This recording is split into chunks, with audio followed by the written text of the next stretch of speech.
کوئی مزاحیہ کلپ ڈال دو، اس کے کروڑوں تک پہنچ جائیں گے، علماء کے لاکھوں تک بمشکل پہنچتے ہیں۔ وجہ اس کی کیا ہے کہ یہ معاملہ ہے غیب کا۔ گانے کا مزہ، فلموں کا مزہ وقتی ہوتا ہے، اس کے بعد ٹھکائیے آخرت میں۔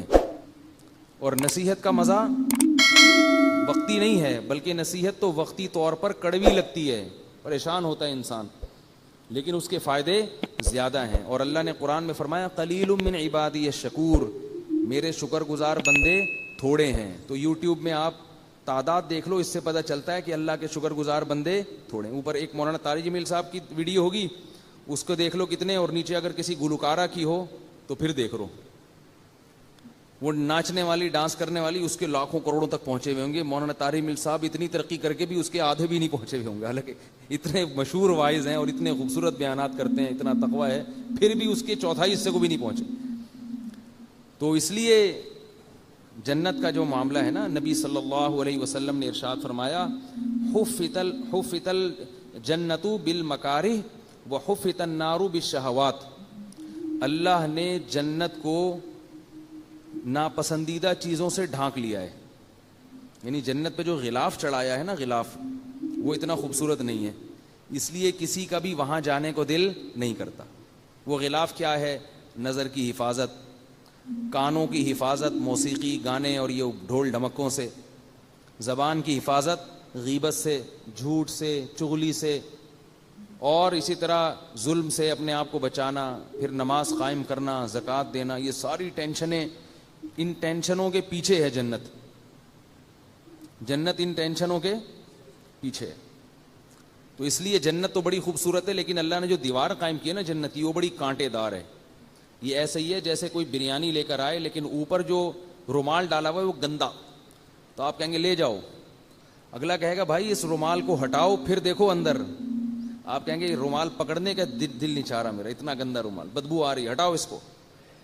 اب وہ کہہ رہا ہے کہ بھائی میں جھوٹ نہیں بولتا، میں سچ بول رہا ہوں، یہ امتحان ہے تمہارا کہ تم میری بات پہ یقین کرتے ہو یا نہیں کرتے۔ آپ کہیں جاؤ کسی اور کا امتحان لینا۔ اور دوسرا آدمی آیا، گوبر رکھا ہوا ہے پلیٹ میں اور اس کے اوپر چمک پٹیاں لگائی ہوئی ہیں، وہ جو پٹھانوں کی سائیکل پہ لگی ہوتی ہے نا، آج کل نہیں ہوتی، پہلے ہوتی تھی، بلوچوں کی اور پٹھانوں کی سائیکلوں پہ نا، وہاں وہ چمک پٹیاں لگاتے تھے، بڑی خوبصورت چمکتی تھیں وہ سائیکلیں، تو وہ چمک پٹیاں لگائی ہوئی ہیں اس کے اوپر، اور آپ کے سامنے پلیٹ لا کے رکھی۔ اب ایک عقل مند کہہ رہا ہے، ایک سچا آدمی کہہ رہا ہے بھائی اس غلاف پہ مت جاؤ، اندر گوں بھرا ہوا ہے، اور میں سچ کہہ رہا ہوں، تمہارا خیر خواہ ہوں۔ تو آپ کہیں چلو سچ بول رہا ہے جھوٹ بول رہا ہے ہمیں کیا پتا، یہ صحیح لگ رہی ہے چیز۔ تو بالکل یہی حالت ہے کہ اللہ نے امتحان کے لیے جنت کے اوپر ناپسندیدہ چیزوں کا پردہ ڈال دیا ہے۔ ماں باپ کے سامنے اف نہیں کرنا، بوڑھے باپ کی صلواتیں الٹی سیدھی سننا، چاہے صحیح کہہ رہا ہو چاہے غلط کہہ رہا ہو، بس گردن جھکا کے سننا۔ رشتہ داری ٹوٹ رہی ہے، اسے اللہ کی خاطر جوڑنا، یہ بڑا مشکل کام ہے۔ اگر کوئی رشتہ دار آپ کے ساتھ اچھا سلوک نہیں کر رہا تو اینٹ کا جواب پتھر سے دینا خدا کی قسم آسان ہے، لیکن اللہ کی خاطر جھک جانا اور اپنے بھائی کو بہن کو منا لینا، یہ وہی کر سکتا ہے جس کو جنت میں جانے کا شوق ہو اور جنت کا یقین بھی ہو، کیونکہ اس سے انسان کی عزت نفس مجروح ہوتی ہے۔ بڑا مشکل کام ہے، کیونکہ ہم بھی بھگت چکے ہیں یہ، ٹھیک ہے نا۔ انسان کا دل نہیں چاہتا، انسان کہتا ہے کیوں، جب میری غلطی نہیں ہے میں تو ایسی کی تیسی کر دوں گا، میں تو یوں کر دوں گا، پھر لوگ بھی شاباش دیتے ہیں، ہاں یہ ہوتا ہے بہادر، اسے بولتے ہیں شیر۔ تو رشتہ داری جوڑنا، یہ سب قرآن میں جنت، اہل جنت کی صفات بیان کی ہیں۔ نماز خشوع و خضوع سے پڑھنا، بول تو نماز پڑھنا کتنا مشکل، اوپر سے دل لگا کے پڑھو، نماز پڑھنا آسان تھوڑی ہے، 5 ٹائم پوری زندگی پڑھتے رہنا، پھر دل لگا کے، دل لگے نہ لگے کوشش کرنا لگانے کی، یہ اور مشکل کام ہے، دل ہی نہیں لگتا انسان کا، ادھر لوگوں کو دیکھو نا نماز میں ناک میں انگلیاں گھما رہے ہیں، کان میں انگلیاں گھما رہے ہیں، پتہ نہیں کیا کیا کر رہے ہیں، ہلے جا رہے ہیں۔ میں ابھی اسلام آباد ایئرپورٹ پہ تھا تو ایک عرب آیا میرے ساتھ کھڑا ہو گیا، میں تلاش کر رہا تھا جماعت کے لیے کوئی بندہ ملے ایئرپورٹ پہ نا، جماعت کرایا کریں، اکیلے نہ پڑھا کریں، تو جو مسلح بنا ہوا تھا میں تھوڑا انتظار کیا، میں نے کہا دیکھوں کوئی بندہ آتا ہے، تو ظہر کی نماز تھی، میں نے کہا نماز پڑھتا ہوں، تو وہ عرب پینٹ شرٹ میں تھا، میں نہیں پہلے پہچانا کہ یہ عربی ہے، کیونکہ پینٹ شرٹ پہنی ہوئی تھی اور کلین شیف تھا۔ تو وہ عرب جماعت کے بڑے پابند ہوتے ہیں. اس نے کہا جماعت, میں نے کہا آ جاؤ. اب میں امام بنا, وہ مقتدی بن کے میرے ساتھ کھڑا ہو گیا. اب ساتھ جب کھڑا ہوا ہے وہ تو ہل رہا ہے, یوں یوں ہلا رہا ہے, یوں یوں ہلا. مجھے بڑی الجھن ہو رہی کہ کیا کر رہا ہے بھائی, تو تمیز سے کھڑا ہو جا تھوڑی دیر کے لیے. ہلے جا رہا ہے ہلے جا رہا ہے. پھر حد یہ ہوئی کہ پینٹ اپنی سیدھی کی یوں کر کے. پینٹ جب سیدھی نہیں ہوئی تو بیلٹ کھولی نماز میں بیلٹ کھول کے پوری اچھی طرح سے ٹائٹ کی. پوری نماز اس طرح پڑھی ہے. مجھے بڑا وہ ہو رہا تھا کہ بھائی یہ کیا ہے. تو وہ قرآن کی آیت یاد آ رہی تھی, والذین هم فی صلاتہم خاشعون, کہ جنت میں جانا ہے تو نماز پڑھنا کافی نہیں ہے, نماز خشوع و خضوع سے. تو دل تو اپنے قابو میں نہیں ہے نا, کم از کم ظاہری جسم تو اپنے قابو میں ہے, اس کو تو انسان قابو میں رکھے, وہ بھی ہلے جا رہا ہے. جب اس نے پینٹ سیدھی کرنا شروع کی, بیلٹ کھول کے, ہے نا کہ یہ زیادہ ہو گئی بھائی, یہ زیادہ ہو گئی. تو ایک صاحب کو میں دیکھتا تھا کہ جب بھی وہ نماز شروع کرتے تھے, نماز تکبیر کے بعد ہاتھ باندھا, اس کے بعد اپنا چشمہ اتار کے جیب میں رکھا. ارے یہ نماز سے پہلے چشمہ اتار کے جیب میں رکھ لو. ہمارے حضرت فرمایا کرتے تھے کہ لوگوں کو پتہ نہیں کیا ہے, نماز کی نیت باندھتے ہی خارش شروع ہو جاتی ہے. تو فرماتے تھے کہ نماز کی نیت باندھنے سے پہلے پورا جسم اچھی طرح کھجا لو, ناک میں انگلیاں بھی گھما لو, کان میں انگلیاں بھی گھما لو, روئیاں ٹھوس لو, جہاں جہاں کھجانا ہے اپنے, ٹھیک ہے نا, کسی اور کے نہیں. اچھی طرح سے ہل ہل کے جب تھک جاؤ نا, پھر نیت باندھا کرو.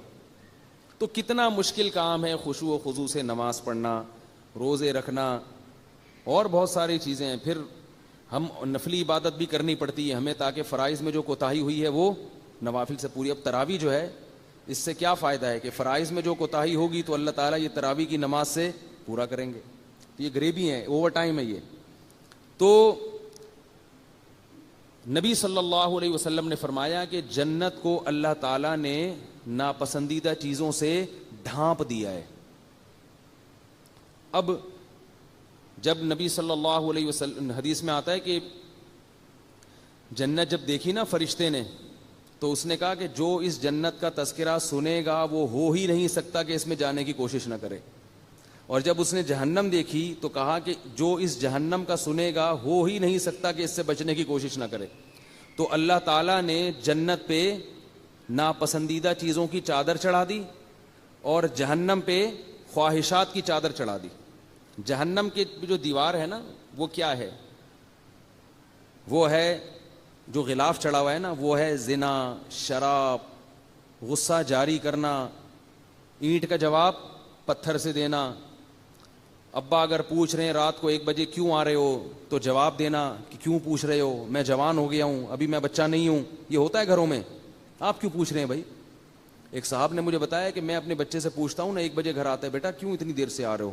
حالانکہ ان صاحب نے اپنے بیٹے کو پڑھایا, یورپ بھیجا تعلیم کے لیے, 5 سال وہاں بھیجا, سارا خرچہ باپ نے کیا, اتنا پڑھایا لکھایا, اور پھر پپا پوچھتے ہیں کیوں آ رہے ہو, تو کہتے ہیں آپ کون ہوتے ہیں پوچھنے والے. تو میں پھر ان سے پتہ ہے کیا کہتا ہوں, کہتا ہوں ایسے بچے کو کان سے پکڑ کے باہر نکال دو, جب 2 دن روڈ پہ گزارے گا تو اس کا دماغ درست ہوگا. لیکن وہ کہتے ہیں کہ ماں رکاوٹ بن جاتی ہے, اکثر کیسز میں ایسا ہوتا ہے, ماں رکاوٹ بن جاتی ہے. تو میں نے کہا اماں کو بھی اس کے ساتھ بٹھا دو وہاں روڈ پہ, کیونکہ باپ جو ہے نا ایسی باتیں سن سن کے برین ہیمریج ہو جاتا ہے اس کو. بیٹا تو جہنم میں جا ہی رہا ہے, جب وہ روڈ پہ بیٹھے گا شاید اس میں عقل آ جائے, ورنہ جائے جہنم میں بھائی. شاید 3-4 دن جب روڈ پہ بیٹھے گا تو شاید اس میں عقل آ جائے کہ میرا تو کچھ بھی نہیں ہے, یہ مجھے عزت ملی, یہ پیسہ ملا, یہ تعلیم ملی, نام ملا, قوم ملی, یہ سب کہاں سے ملا ہے مجھے, یہ تو باپ سے ملا ہے. تو جنت جہنم میں جانے کے لیے زنا کرنا پڑے گا, بڑی مزیدار چیز ہے. جہنم میں جانے کے لیے جھوٹ بولنا پڑے گا, کتنا مزہ آتا ہے, پیسے مل جاتے ہیں جھوٹ بول کے. جہنم میں جانے کے لیے ابا اماں کا احترام نہیں کرنا پڑے گا. عورت کے لیے جہنم میں جانا بہت آسان. ایک کام بتاؤں, وہ کر لے تو بغیر حساب کتاب کے جہنم. خواتین اگر جہنم میں جانا چاہتی ہیں اپنی ڈائری میں نوٹ کر لیں, اتنا آسان کام بتا رہا ہوں, گارنٹی ہے جہنم کی. وہ ہے شوہر کا دل دکھائیں اور شوہر کی نافرمانی کریں, شوہر کو خوش نہ رکھیں. کیونکہ نبی صلی اللہ علیہ وسلم نے فرمایا جس عورت کا شوہر اس سے خوش نہیں ہے وہ عورت جنت میں نہیں جا سکتی. بہت آسان ہے, اس کی ایسی کی تیسی کر کے رکھو, ٹھیک ہے, خرچہ پورا لو اس سے,